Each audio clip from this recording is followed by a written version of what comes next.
In the ancient land of Odi, Prince Dubem didn't just walk through his father's palace. He owned it with every step. His mere shadow made servants tremble and nobles bow their heads. As the only son of the dying king, he saw himself not as heir to the throne, but as a god among mortals. "Mal lower," he would command, watching with cruel pleasure as his people bent until their foreheads touched the dirt. The old palace guards, who had served his father for decades, saw darkness in the prince's eyes that grew deeper with each passing day. While his father lay dying, Prince Dubem strutted through the village like a peacock, already wearing an invisible crown. The servants didn't just whisper about him. They lived in constant fear. "He takes what he wants," mothers warned their daughters, pulling them inside when his shadow fell across their doorways. "He breaks what he touches," the elders murmured, watching him destroy traditions as old as the land itself. Yet Prince Dubem mistook their fear for respect, their silence for approval. What the prince couldn't see, but the gods watched with growing rage, was how his cruelty wrote his own doom. Each act of evil was another stone in the wall that would eventually fall and crush him. While he played with people's lives like a child with toys, ancient powers stirred in the village stream. The very air grew thick with the promise of justice. But Dubem, drunk on power and blind to all but his own desires, continued his reign of terror, unaware that his perfect world balanced on the edge of a cliff. Prince Dubem's evil grew like a poisonous vine, spreading through the village with each passing moon. What started as cruel commands and harsh punishments darkened into something far more sinister. The gods watched, counting each crime, each tear, each scream that echoed in the night. Onyeka's story cut the deepest. That hot afternoon, her feet bleeding from farm work, she heard his footsteps behind her. The yams spilled from her basket as she tried to run. But where could she hide from a prince who owned every shadow? After he finished, he laughed at her tears. "Speak of this," he whispered, "and I'll destroy everyone you love." Onyeka carried two burdens home that day: her shame, and in her womb, a secret that would one day shake the kingdom to its roots. But the prince's hunger only grew. When he heard about Chinwe's upcoming wedding, something dark twisted in his heart. Here was a bride celebrated for her purity, praised for her virtue. "Please," she begged, showing him her wedding beads. "Tomorrow I become a wife." Her pleas made the act sweeter for him. That night, Chinwe stood at the river's edge. Her wedding clothes lay neatly on the bank. The next morning, the village found her body where the current had left it, her wedding beads scattered like tears across the riverbed. Terror spread through Odi like a fever. Young women walked in groups, clutching protective charms. Mothers started sleeping outside their daughters' rooms. Even the marketplace, once full of laughter, fell silent when the prince passed. They watched Onyeka's belly grow, saw how her mother's eyes filled with tears, but no one dared speak the truth they all knew. In their huts at night, the villagers whispered prayers to the gods for justice. They didn't know that their prayers had already been heard. They didn't know that the village stream, where Chinwe's body had been found, was home to powers far older and stronger than any mortal prince. Powers that were setting a trap, waiting for the perfect moment to strike. The evening that changed everything came silently, like all great moments of destiny. The sun hung low and red over the village stream, its light turning the water to blood. Prince Dubem walked there, his shadow long and dark behind him, his heart already heavy with evil intentions. There she stood in the gathering dusk, a maiden more beautiful than any mortal woman he had ever seen. Her skin glowed like moonlight on water. Her hair flowed like the stream itself. She bent gracefully at the water's edge, filling her pot, singing a strange melody that made the evening birds fall silent. Dubem approached, already tasting victory. But something was different. The usual fear was missing from her eyes. When he grabbed her, she didn't shake like a caught bird. When he tried to force himself on her, she didn't beg. Instead, she smiled. A smile that turned his blood to ice. The transformation began slowly, terribly. Her eyes started to glow with an ancient light that no human eyes should hold. Her gentle features sharpened, became fierce and inhuman. The legs he tried to overpower melted together, scales gleaming in the dying light, until a powerful fishtail thrashed where human feet had been. The prince had not snared a village maiden. He had dared to lay hands on a daughter of the water spirits themselves. Pure terror, the kind he had so often inflicted on others, now gripped Prince Dubem's heart. He ran, his fine clothes torn, his proud legs trembling beneath him. Behind him, the mermaid's laughter rang out across the water, a sound that would haunt his dreams forever. But the true horror waited at the palace. When he discovered his manhood had vanished, taken by powers beyond his comprehension or control. That night, the mighty Prince Dubem learned what it meant to be truly powerless. Guards found him curled up in his chambers, whimpering like a child. The prince who had made others bow before him now bowed himself, broken by a force he couldn't fight or command. Deep in the village stream, the mermaid held not just his manhood, but his fate in her hands. And she had only begun to teach him the meaning of justice. Through every room in the palace, the whispers spread. The prince had finally met someone he couldn't overpower, couldn't silence, couldn't escape. The gods had heard the prayers of their people, and their answer had come from the depths of the village stream, wearing scales instead of skin, bearing justice in her supernatural hands. The palace that once felt like Prince Dubem's playground now became his prison. Every mirror mocked him, every whisper haunted him, and his father's dying cough down the hall reminded him that time was running out. The mighty prince who had taken so much from others now understood what it meant to have something precious taken from him. Word came that his father had chosen a bride for him, a choice blessed by the gods themselves. In the past, such news would have meant nothing to Dubem. He would have taken the bride and continued his evil ways. But now, his hollow laugh echoed through his chambers.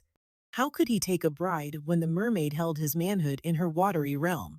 How could he produce an heir when his power had been stripped away by supernatural justice? The weight of his crimes finally broke him. Kneeling before his father's sickbed, tears streaming down his face, Prince Dubem confessed everything. Each crime spilled from his lips like poison leaving his body. Onyeka's rape and hidden pregnancy, Chinwe's death, countless other victims whose faces haunted his dreams.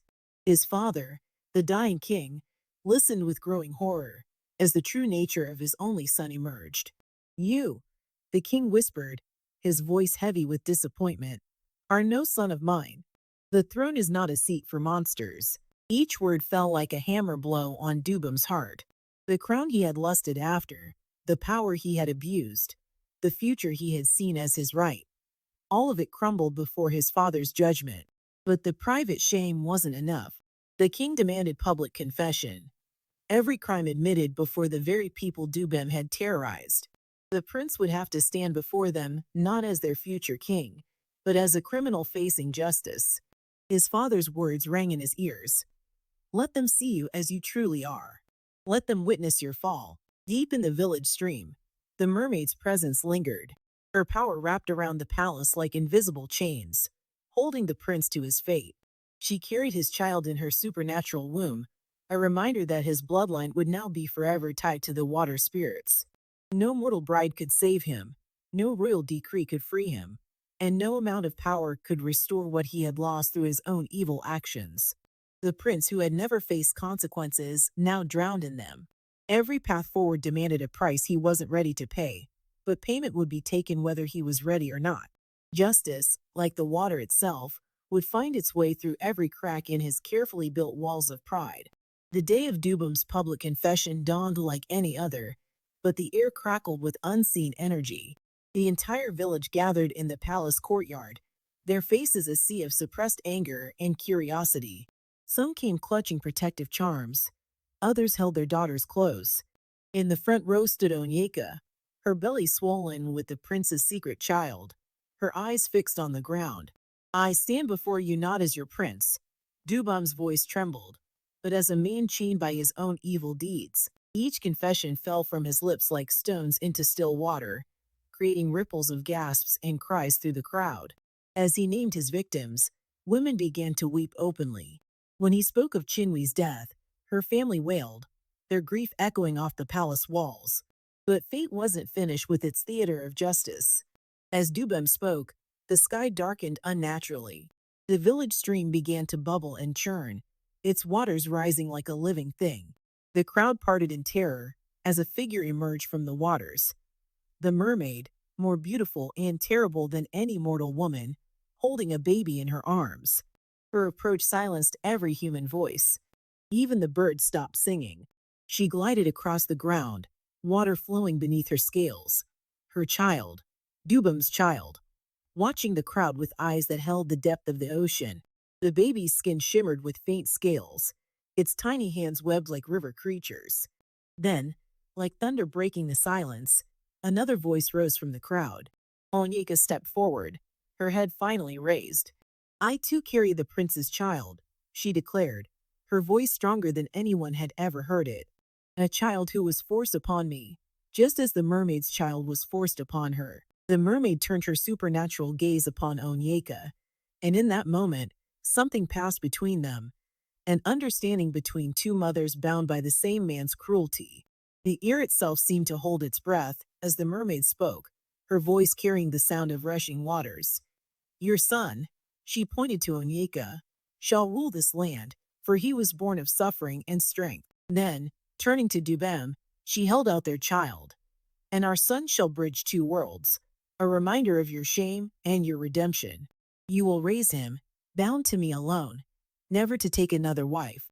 This is your punishment and your salvation." The crown prince of Odi, who had once walked like a god among mortals, fell to his knees before the mermaid and his son. In that moment, everyone witnessed power bow before justice, pride crack before consequence, and a tyrant break before truth. The gods had woven their justice perfectly. Through Onyeka's child, they would give the kingdom its true leader. And through the mermaid's child, they would ensure Dubem never forgot the price of his cruelty. The villagers watched in awe as their world shifted, power flowing like water from the hands of the mighty into the hands of those they had wronged. Young Uzoma, barely old enough to walk, carried the weight of a kingdom's hopes in his tiny hands. In his face, people saw both the strength of his mother Onyeka and a wisdom that seemed to come from the gods themselves.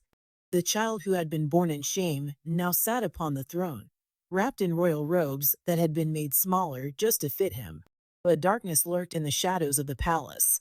Mazi Okik, the former king's brother, watched the child king with eyes full of poison. His dreams of power had been snatched away by this boy, this son of a woman he saw as nothing more than a common villager. At night, Okik paced his chambers, plotting ways to remove this small obstacle from his path to the throne. "A child cannot rule," Okik whispered to anyone who would listen, his voice dripping with false concern. "The kingdom needs a strong man, an experienced leader." But what he didn't know was that the gods had placed invisible guardians around young Uzoma. They watched through the eyes of birds, listened through the rustle of leaves, and whispered warnings to Onyeka in her dreams. Onyeka, who had once walked with downcast eyes through the village, now stood tall beside her son's throne.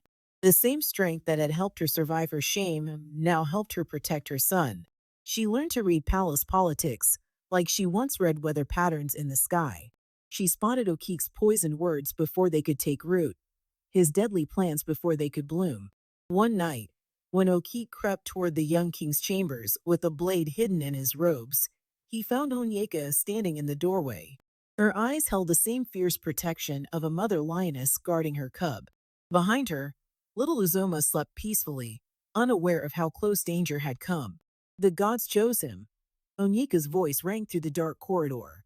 "Would you dare to undo their will?" The power in her words made Okik step back, for he saw in her eyes not just a mother's love, but divine purpose. The blade fell from his trembling hands, clattering on the stone floor like broken dreams. The next morning, young King Uzoma, speaking with wisdom beyond his years, banished Okik from the palace. Those who witnessed it said the child's voice carried echoes of ancient power, as if the gods themselves spoke through him. Okik, who had thought to overcome a child, found himself overcome instead. He walked out of the palace gates with nothing but his shame, never to return. Under Uzoma's rule, guided by his mother's wisdom, and protected by divine favor, the kingdom of Odi began to heal. The same village that had once lived in fear of Prince Dubem now flourished under the rule of his son, a son born of the very injustice he had inflicted, yet destined to bring justice to all. As seasons turn like leaves in the wind, Three remarkable stories unfolded in the kingdom of Odi. Each tale flowed into the others like streams joining a mighty river, carrying the weight of transformation and redemption. Prince Dubem, once the terror of the village, now lived in a humble house by the stream. His days were spent caring for his half-mermaid son, Ez, teaching the boy how to walk between the world of land and water. People who passed by would sometimes hear him singing lullabies to his son, the same lullabies he had once interrupted with his cruelty. When Ez's scales glittered in the sunlight, or when he spoke to fish in their own language, Dubem would remember his past pride and feel the bitter taste of humility. Yet in teaching his son gentleness, he found his own heart softening like clay in patient hands. In the palace, Onyeka's story bloomed like a flower after rain. The woman who had once hidden her face in shame now walked the palace halls with quiet authority. Servants who had once whispered about her now bowed with genuine respect. As she watched her son Uzoma grow into his role as king, she felt her old wounds healing. When village girls came to her with their troubles, she listened with the wisdom of one who had walked through darkness and found light. Her story became a whispered hope among the people. Even the deepest pain could birth the highest purpose. Young King Uzoma grew like a sturdy tree with deep roots. Despite his youth, wisdom flowed from him like water from a spring. He played with village children as their equal, yet could silence arguing elders with a single thoughtful word. Under his rule, the palace gate stayed open to all who sought justice. Those who remembered Prince Dubem's cruelty marveled at how his son had become everything he was not: kind where his father was cruel, wise where his father was foolish, humble where his father was proud. But perhaps the most magical story belonged to Ez, the child of land and water. He would sit by the stream for hours, talking to fish and water spirits, then run through the village playing with mortal children. When he swam, his scales shimmered like jewels. When he walked, his human legs carried him as surely as any child's. Through him, the village learned to see beauty in being different, strength in being caught between two worlds. On full moon nights, the mermaid would emerge from the stream to visit her son. These moments painted a strange picture: a humbled prince, a supernatural creature, and their unique child, sharing stories and laughter by the water's edge. The villagers learned to see this family not as a curse or a punishment, but as a bridge between their world and the mysterious realm that lay beneath the stream's surface. Together, these stories taught Odi a deeper truth: that transformation comes in many forms, that redemption writes itself in unexpected ways, and that the god's justice, though sometimes strange, weaves all lives together in a pattern more beautiful than any single thread could create alone. The story of Odi's transformation spread far beyond its borders, carried by travelers who marveled at how a kingdom had turned its darkest chapter into its greatest wisdom. In the village squares, in palace halls, and by humble firesides, people spoke of the lessons written in their history with blood, tears, and finally hope. They told of Prince Dubem's fall, how his crown had slipped from his head like water through grasping fingers. His story became a warning whispered by parents to children: power is not a right to take, but a duty to serve. In the evenings, when he walked by the stream with his half-mermaid son, villagers saw a living reminder that pride, no matter how tall it stands, can be brought low by the very powers it ignores. Onyeka's journey from victim to queen mother taught them about the strength hidden in suffering. Look at her, mothers would tell their daughters.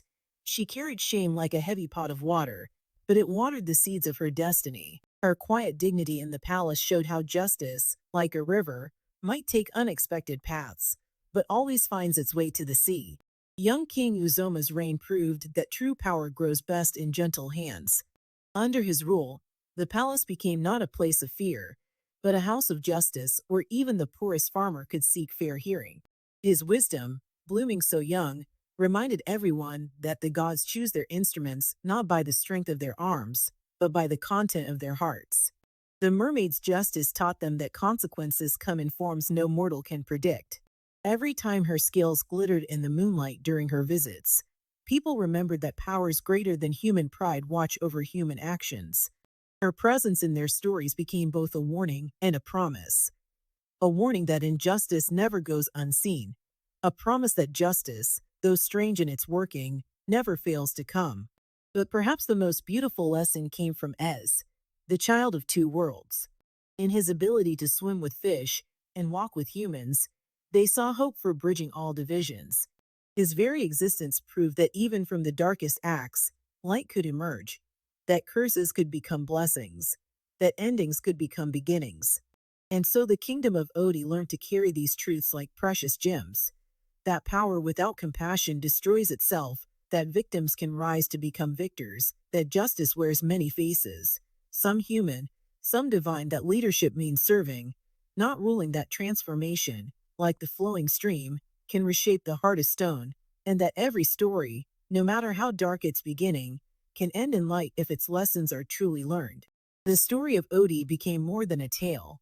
It became a mirror in which people saw their own capacity for both darkness and light, their own journey from pride to wisdom, their own path from injustice to redemption.